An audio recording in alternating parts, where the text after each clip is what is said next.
당신은 왜 항상 무시당할까요? 친절하게 대했는데 오히려 이용만 당하고 좋은 의도로 양보했는데 더 밟히기만 하는 이유가 뭘까요? 충격적이게도 그 원인은 다른 사람이 아닌 당신의 입에서 나오는 단어들에 있습니다. 오늘 공개할 6가지 말습과는 당신이 얼마나 똑똑하고 능력 있어도 주변 사람들에게 만만한 사람, 쉽게 다룰 수 있는 사람으로 낙인 찍히게 만듭니다. 최근 연구에 따르면 첫 인상의 93%는 말투와 비언어적 행동에서 결정된다고 합니다. 당신의 말 한마디가 평생 당신을 따라다닐 낙인이 될 수 있습니다. 특히 4번째로 소개할 습관은 당신도 모르게 매일 수십 번씩 하고 있을 것입니다. 이 영상을 끝까지 보신다면 내일부터 직장 동료, 연인, 심지어 가족들까지 당신을 대하는 태도가 완전히 달라질 것을 약속합니다. 이야기 시작하기 전 무료 버튼인 구독과 좋아요 부탁드립니다. 회사에서 늘 의견이 무시되는 정소영 씨의 이야기부터 들려드릴게요. 소영 씨는 학부모 모임에서도 자신의 아이디어를 열정적으로 공유하곤 했습니다. 그러나 어느 날 흥분해서 빠르게 말하던 그녀의 의견을 다른 학부모가 그러니까 그건 별로잖아. 우리가 전에도 말했잖아 라며 가볍게 무시했고 다른 사람들도 그에 동조했습니다. 왜 이런 일이 일어났을까요? 심리학적으로 빠른 말투는 3가지 치명적인 약점을 드러냅니다. 첫째, 자신감 부족의 신호로 해석됩니다. 불안하고 긴장한 사람처럼 보여 쉽게 다룰 수 있는 사람으로 인식됩니다. 둘째, 권위와 차분함이 결여된 것으로 보입니다. 천천히 명확하게 말하는 사람은 신뢰와 권위를 얻지만 빠른 말투는 정보가 정리되지 않았거나 감정 조절을 못한다는 인상을 줍니다. 셋째, 감정적으로 보여 약점을 드러내게 됩니다. 이를 개선하려면 먼저 호흡을 조절하세요. 말하기 전 깊게 숨을 들이쉬고 내쉬며 마음을 안정시키면 말의 속도도 자연스럽게 조절됩니다. 문장 사이에 잠깐 멈추는 연습도 중요합니다. 이 짧은 멈춤은 말에 신중함과 차분함을 더하고 중요한 부분을 강조하는 효과가 있습니다. 자신의 말하는 모습을 녹음해 들어보는 것도 좋은 방법입니다. 퇴계 이황 선생은 말을 신중히 하여라.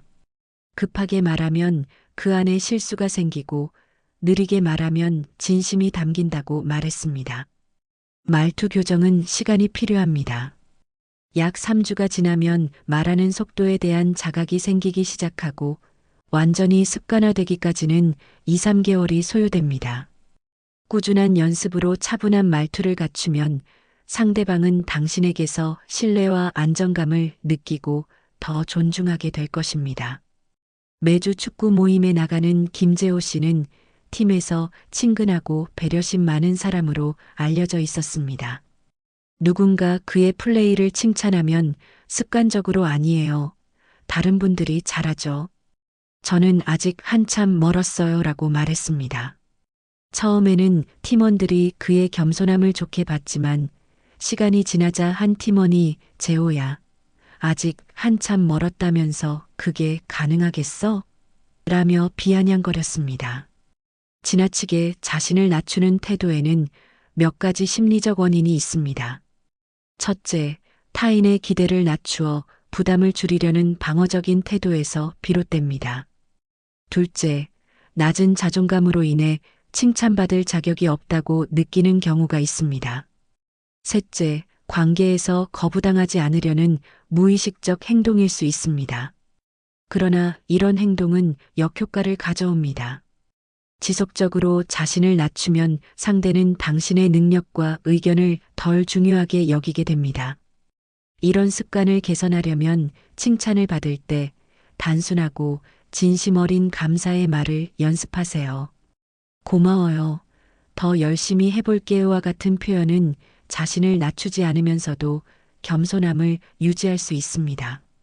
자신을 비하하는 대신 노력을 인정하고 이를 긍정적으로 받아들이는 연습도 중요합니다. 무엇보다 스스로의 가치를 인정하는 연습을 통해 자존감을 높이는 것이 필수적입니다. 공자는 자기를 낮추되 지나침이 없게 하라고 말했습니다. 칭찬을 받을 때 겸손은 중요하지만 과도하게 자신을 낮추면 오히려 상대방이 진정성을 의심하거나 가볍게 여길 수 있습니다. 진정한 겸손은 자신의 가치를 알고 그것을 당당히 받아들이는 것에서 시작됩니다. 주말마다 친구들과 술자리에서 어울리는 이재호 씨는 모임에서 활발한 이야기꾼으로 알려져 있었습니다. 화제가 시작되면 언제나 열정적으로 자신의 경험담을 풀어놓곤 했죠. 처음에는 친구들이 그의 이야기를 재미있게 들었지만 시간이 지나면서 한 친구가 재호야, 그래서 요점이 뭐야? 우리 다 같이 얘기하려고 모인 거잖아. 오늘도 내 말만 몇 시간 듣다 그냥 가게 생겼어라고 지적했습니다. 말이 많은 사람이 만만하게 보이는 이유는 무엇일까요? 핵심이 흐려지면서 중요한 메시지가 묻히고 화자의 의견이 가볍게 느껴지기 때문입니다. 지나치게 설명이 길어지면 듣는 사람은 화자가 불안하거나 자신감이 부족하다고 판단합니다. 이런 경우 상대방은 화자가 자신의 의견을 확고히 하지 못한다고 생각하고 쉽게 다룰 수 있는 사람으로 인식하게 됩니다. 긴 설명은 청자에게 피로감을 주어 대화의 집중력을 떨어뜨립니다. 그 결과 화자의 말은 진지하게 받아들여지지 않고 가볍게 여겨집니다. 율곡 이이 선생은 말이 많으면 실수가 생기고 신중함이 없으면 신뢰를 잃는다고 말했습니다. 말의 양보다 중요한 것은 그 안에 담긴 메시지의 가치입니다. 진정한 소통은 핵심을 간결하게 전달하고 상대방의 말을 경청하는 것에서 시작됩니다. 말을 적절히 줄이면 상대는 당신의 의견을 더 진지하게 받아들이고 신뢰하게 될 것입니다.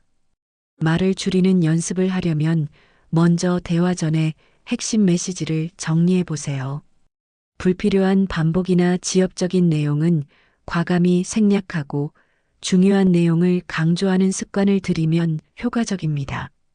또한 상대방이 말할 기회를 의식적으로 제공하고 상대의 반응을 살피며 대화를 이어가는 것이 중요합니다. 박소연 씨는 평소 친구들 모임에서 따뜻하고 배려심 깊은 사람으로 알려져 있었습니다. 그녀는 대화 중 다른 사람의 의견에 공감을 잘해주었고 덕분에 친구들은 그녀와 대화하는 것을 편안하게 느꼈습니다. 어느 날 친구들이 모여 한 지인의 험담을 시작했고 소연 씨는 조금 불편했지만 맞아, 그런 면이 있는 것 같아라고 동조했습니다. 더 심한 비난이 이어지자 정말 그랬구나, 진짜 이기적이다라고 덧붙였습니다.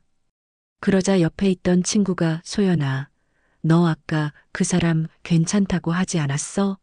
내가 너무 맞장구 쳐서 뭐가 진짜 내 생각인지 모르겠어라고 지적했습니다. 타인의 의견에 지나친 공감을 하는 심리적 이유로는 세 가지가 있습니다. 첫째, 타인의 감정을 상하게 하지 않으려는 무의식적인 행동입니다. 둘째, 관계를 원만하게 유지하기 위해 갈등을 피하려는 성향이 강할 때 이런 모습이 나타납니다. 셋째, 소외되거나 부정적인 평가를 받을까 두려워하는 마음이 공감의 형태로 표출되기도 합니다. 그러나 이러한 행동은 역효과를 가져옵니다.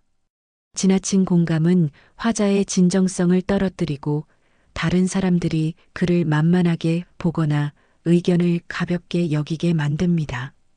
이런 습관을 개선하려면 자신의 생각과 감정을 존중하는 연습이 필요합니다.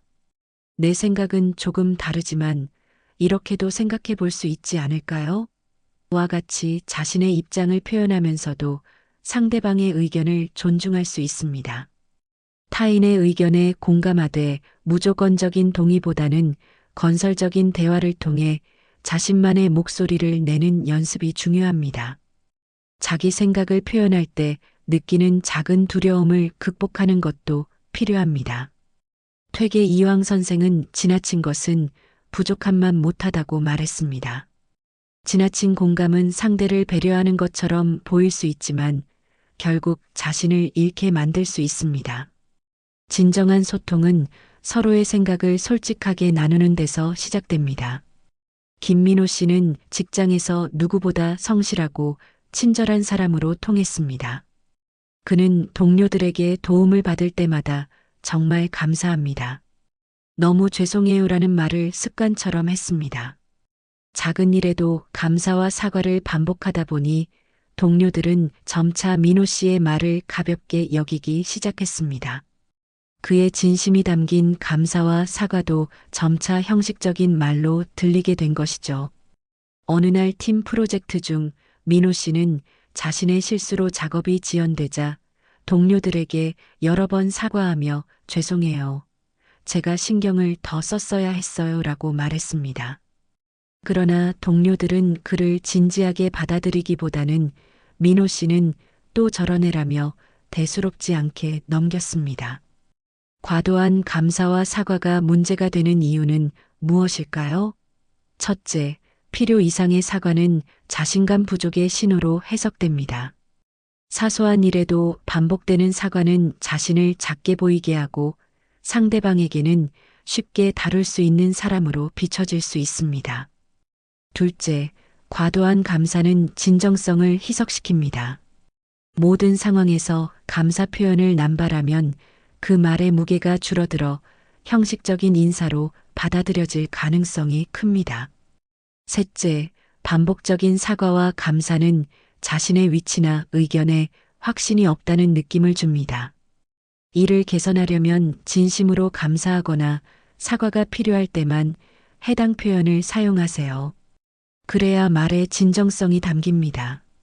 사과나 감사 후에는 바로 자신의 의견이나 행동으로 이어지는 것이 좋습니다. 예를 들어 죄송합니다. 제가 이 부분을 개선하겠습니다라고 말하는 것입니다. 자신이 감사와 사과를 얼마나 자주 사용하는지 인식하고 상황에 따라 자신감 있게 이 부분은 제가 해결하겠습니다와 같이 말하는 연습을 하면 더 확신에 찬 태도로 대화를 이끌 수 있습니다. 공자는 과유불급이라고 말했습니다. 과도한 사과와 감사 대신 필요할 때 신중하게 사용함으로써 사람들은 당신의 말에 더 무게를 두고 진지하게 받아들이게 될 것입니다. 이민경 씨는 직장에서 누구보다 성실하게 일했지만 동료들과 대화할 때는 아마도라는 표현을 자주 사용했습니다. 중요한 회의에서 프로젝트 일정을 설명할 때도 아마 맞을 거예요. 아마도 이게 맞을 것 같아요라는 말을 반복했습니다. 회의가 끝난 후 동료들은 그녀의 의견을 이해했지만 확신이 부족하다는 인상을 받았습니다. 회의 후 선배가 다가와 민경 씨 설명할 때 너무 아마라는 말을 많이 쓰는 것 같아요. 그 말이 신중하게 들릴 수도 있지만 때로는 확신이 없어 보일 수 있어요 라고 조언했습니다.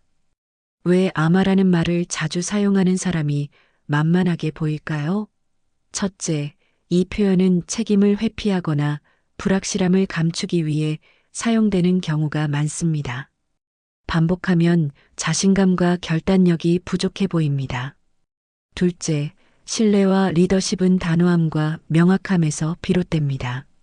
아마라는 말이 자주 들어가면 상대방은 화자가 자신의 의견에 확신이 없다고 느낍니다.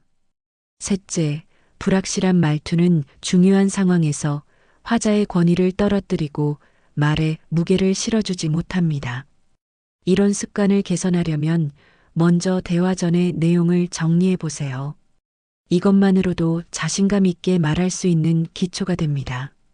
아마 맞을 거예요. 대신 이것이 맞습니다처럼 확신을 주는 표현으로 대체하는 연습도 필요합니다. 자신의 말투를 점검하고 긍정적이고 단호한 말투를 연습하기 위한 체크리스트를 만들어 보는 것도 좋은 방법입니다. 맹자는 사람은 먼저 스스로를 바로 세워야 한다. 그러면 다른 사람들이 그를 존경하게 된다고 말했습니다. 불필요한 불확실함을 줄이고 자신감 있는 표현을 연습함으로써 사람들은 당신의 의견을 더 진지하게 받아들이고 신뢰하게 될 것입니다.